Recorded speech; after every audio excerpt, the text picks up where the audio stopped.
Revoilà ma sale tête pour une vidéo beaucoup plus courte qui va traiter de l'actualité.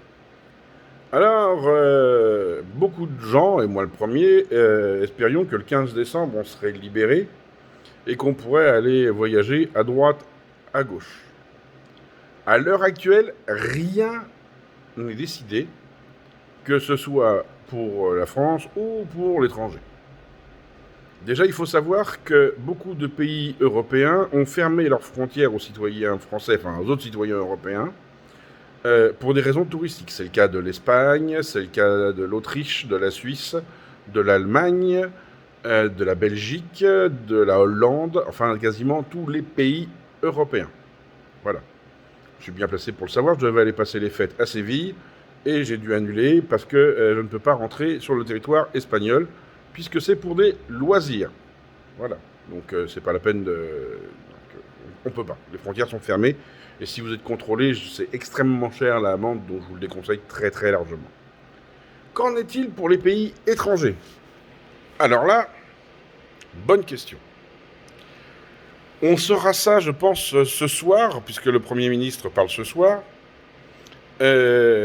Mais la situation sanitaire n'ayant pas évolué comme l'a prévu le gouvernement, il est malheureusement extrêmement probable que la situation ne se débloque pas, c'est-à-dire que nous n'ayons pas le droit de circuler entre régions, donc encore moins vous rendre à l'aéroport et prendre votre avion pour du tourisme si vous êtes citoyen français. Là encore, il y aura une tolérance pour les binationaux, hein, c'est comme toujours, parce qu'on ne peut pas leur interdire de rentrer dans leur pays d'origine. Ça, c'est illogique, mais c'est comme ça. Et pour les voyages d'affaires, évidemment. Ça, c'est une autre chose intéressante à prendre en compte. Et donc, est-ce que le droit de rentrer au Maroc suffira?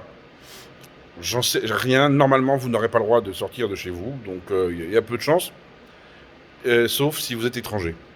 Voilà. Donc, est-ce qu'un Français pourra se rendre au Maroc? Probablement non. Je dis bien probablement. Sauf si vous avez une convocation. C'est-à-dire que j'ai envie de vous dire que pour les conjoints qui veulent faire venir leurs conjoints au Maroc, allez voir les adouls pour que eux fassent une convocation officielle que vous faites traduire évidemment en français, vous faites légaliser et vous envoyez le tout à votre amoureux.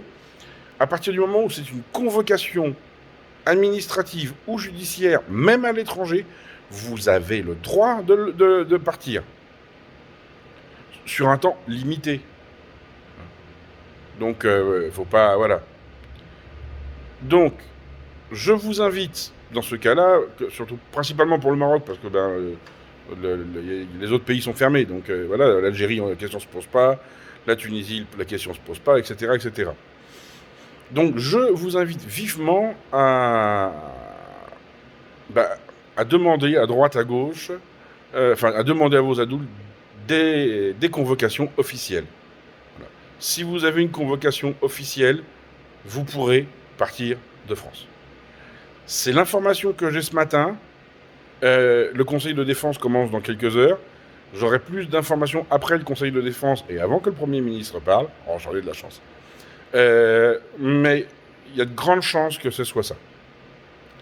Voilà, je vous souhaite à toutes et à tous une excellente journée. Et surtout, n'oubliez pas, soyez heureux, rendez heureux. J'ai encore une petite vidéo à faire qui va pas vous plaire. Je sais pas si je la fais aujourd'hui ou demain. Je vais voir. À bientôt!